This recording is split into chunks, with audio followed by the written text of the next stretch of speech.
మద్దూరు మండలంలో ఈరోజు కొమ్మూరు గ్రామంలో ప్రాథమిక పాఠశాల సందర్శించి మద్దూరు పట్టణంలో హాస్పిటల్ సందర్శించి ఇక్కడికి రావడం జరిగింది. ఉన్నటువంటి ముఖ్య నాయకులందరికీ, మాజీ ప్రజాప్రతినిధులందరికీ, పత్రికా సోదరులకు, యూట్యూబ్ ఛానళ్లకు, ఎలక్ట్రానిక్ మీడియా అందరూ కూడా పేరు పేరు నమస్కారం తెలియజేసుకుంటున్నాం. ఈరోజు చూస్తూ ఉన్నాం, కొడంగల్ నియోజకవర్గం నుంచి కొడంగల్ ప్రజలు ఒక పెద్ద ఎత్తున ఒక నమ్మకంతో, ఆశతో గత ఎన్నికల్లో రేవంత్ రెడ్డి గారిని గెలిపించారు. ముఖ్యమంత్రి అవుతారనే ఒక భావనతో, ముఖ్యమంత్రి అయితే కొడంగల్ బాగుపడుతుందనే ఉద్దేశంతో కొడంగల్ ప్రజలందరూ కూడా పెద్ద ఎత్తున ఓట్లేసి కొడంగల్ ప్రజలు గెలిపించరు. అనుకున్న విధంగానే కొడంగల్ నియోజకవర్గం నుంచి ఉన్నటువంటి ఎమ్మెల్యే రేవంత్ రెడ్డి గారే ముఖ్యమంత్రి అయినారు. కానీ కొడంగల్లో చూస్తే ఇప్పుడే కొమ్మూరు ఒక పాఠశాలకు పోయిన ప్రాథమిక పాఠశాలలో గత నెల రోజుల నుంచి పురుగులు ఉన్నటువంటి బియ్యాన్ని వండి పెడతా ఉన్నారు విద్యార్థులకు. పురుగుల బియ్యాన్ని పెడితే విద్యార్థులంతా అస్వస్థ గురై అక్కడ ఉన్నటువంటి ఉపాధ్యాయులను కానీ విద్యార్థులతో మాట్లాడితే, మేము మధ్యాహ్న భోజనము పాఠశాలలో పనిచేసి ఇంటి నుంచే భోజనం చేసి వస్తున్నామని చెప్పి మళ్ళీ ఇంటికి పోయి భోజనం చేస్తున్నామని చెప్పే పరిస్థితి వస్తూ ఉంది.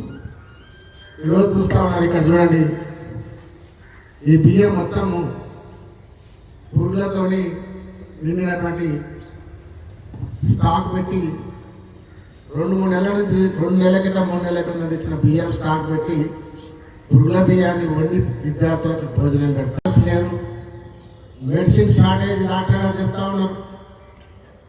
3 నెలల నుంచి యాంటీబయాటిక్ ఇంజెక్షన్స్ లేవు, మందులు లేవు, మెడిసిన్ స్టాక్ లేదని చెప్తా ఉన్నారు.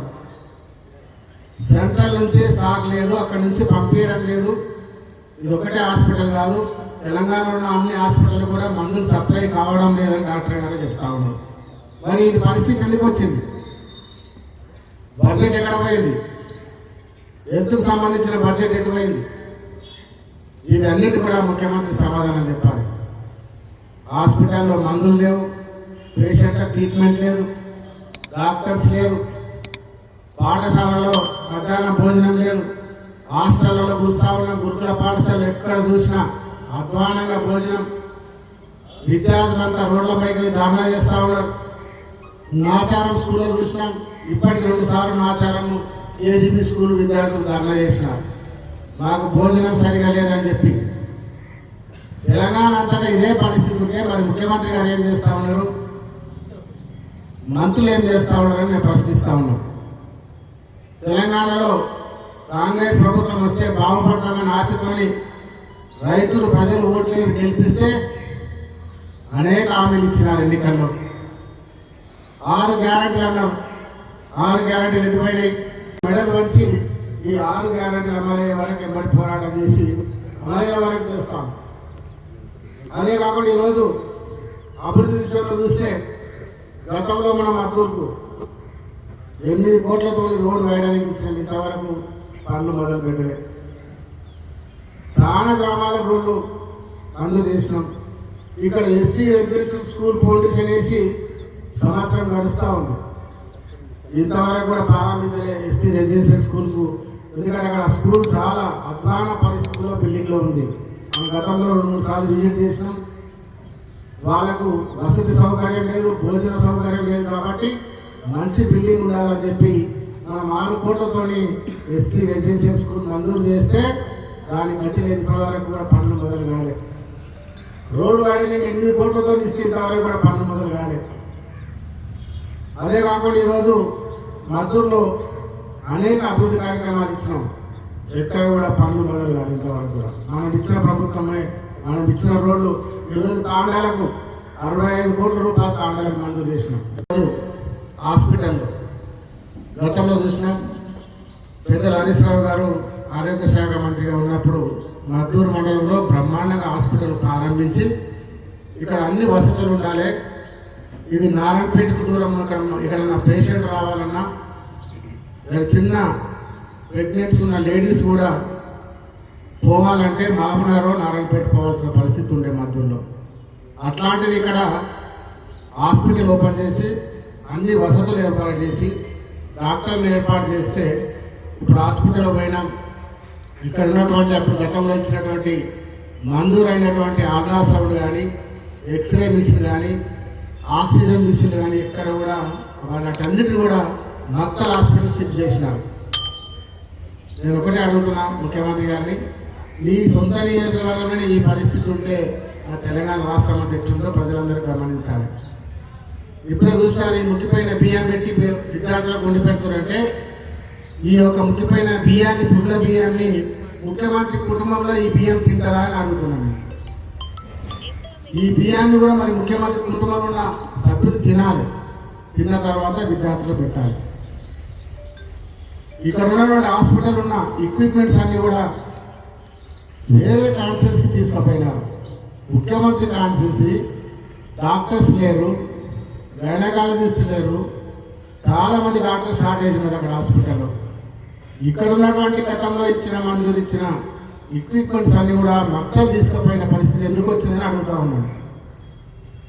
సొంత నియోజకవర్గము ఇంకా ఎక్కువ చేయాల్సింది పోయి డాక్టర్స్ ఉండాలి, అల్ట్రాసౌండ్ ఉండాలి, ఎక్స్రే మిషన్ ఉండాలి. ఇక్కడ ఏదంటే బ్రహ్మాండమైన హాస్పిటల్ కట్టినాం, పెద్ద ఎత్తున మంచి 30 పట్ల పడకల హాస్పిటల్ ఇక్కడ మద్దూరు టౌన్లో పెట్టినాం. మనం మంజూరు చేసినాం, అదొక్కటే మేము ఉన్నప్పుడే కంప్లీట్ చేసుకున్నాం. కానీ కొత్తపల్లిలో ఇచ్చినాం, మద్దూరు టౌన్లో టెంపుల్కి ఇచ్చినాం, కొత్తపల్లిలో టెంపుల్కి ఇచ్చినాం, చెన్నవారులో ఇచ్చినాం, చర్చికి ఇచ్చినాం, మసీద్కి ఇచ్చినాం. పెద్ద ఎత్తున స్పెషల్ డెవలప్మెంట్ ఫండ్ నుంచి సుమారు 100 కోట్ల రూపాయలు ఎన్నికలకు ముందు 6 నెలల ముందే మనం అన్ని మంజూరు ఇచ్చి శాంక్షన్ ఇచ్చినాం. టెండర్ కూడా పెట్టిన తర్వాత కూడా వాటన్ని రద్దు చేసినారు. మరి ఎందుకు రద్దు చేస్తారని అడుగుతా ఉన్నాను.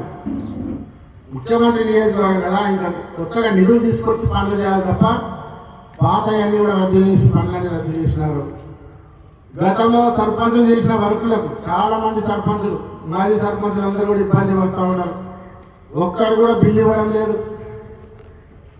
గతంలో పనిచేసిన సర్పంచులు అందరూ కూడా నేను ప్రభుత్వాన్ని డిమాండ్ చేస్తున్నాను, ముఖ్యమంత్రి గారు డిమాండ్ చేస్తున్నా, గతంలో పనిచేసిన సర్పంచుల బిల్లులన్నీ కూడా చెల్లించాలని చెప్పి నేను డిమాండ్ చేస్తా ఉన్నాను. గతంలో మంజూరు చేసిన పనులన్నీ కూడా శాంక్షన్ ఉన్నాయి, వాటన్నిటిని కంప్లీట్ చేయాలి.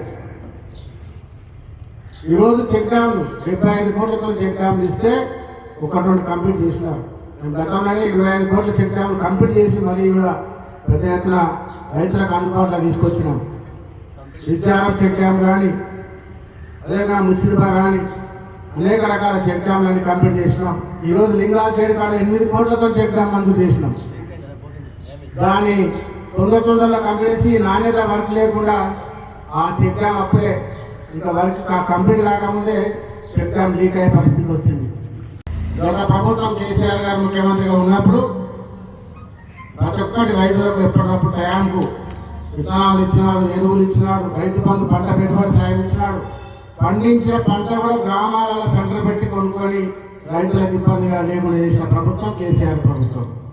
ఇప్పుడున్న ప్రభుత్వం ఎన్నికలకు ముందు చెప్పినారు, కేసీఆర్ గారు రైతు బంధు 5,000 ఇస్తున్నాడు, మేము 7,500 ఎకరాకు 15,000 ఇస్తామని చెప్పినాడు.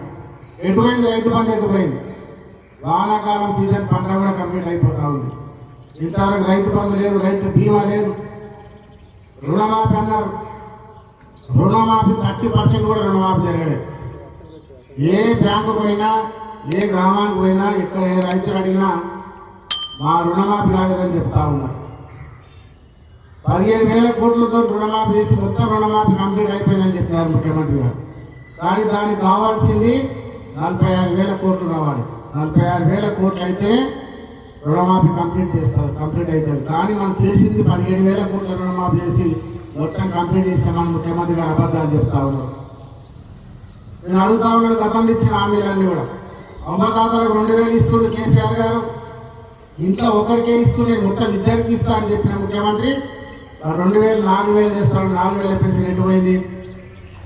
కళ్యాణ లక్ష్మి కేసీఆర్ కిట్టు ఎటుపోయినాయి? కళ్యాణ లక్ష్మికి 1,00,000 రూపాయలతో పాటు తులం బంగారం ఇస్తామని చెప్పి కోచి సభలో ప్రియాంక గారితో చెప్పించినారు. ముఖ్యమంత్రి రేవంత్ రెడ్డి గారు చెప్పినారు, ప్రియాంక గాంధీ చెప్పినారు, వాళ్ళ తులం బంగారం ఇక్కడ పోయింది. అదే కాకుండా అక్క చెల్లెలకు 2,500 రూపాయల పెన్షన్ ఇస్తా ఉన్నాడు, 4,000 రూపాయల పెన్షన్ ఇస్తా ఉన్నాడు. 4,000 పెన్షన్ ఎట్టుపోయింది, 2,500 పెన్షన్ ఎట్టుపోయింది, 2 లక్షల ఉద్యోగాలు ఎట్టుపోయినాయి, 500కే గ్యాస్ సిలిండర్ ఇస్తున్నాడు, గ్యాస్ ఎట్టుపోయింది. వీటన్నిటిని కూడా అమలు చేసే వరకు ఈ ప్రభుత్వం మీద పోరాటం చేస్తాం.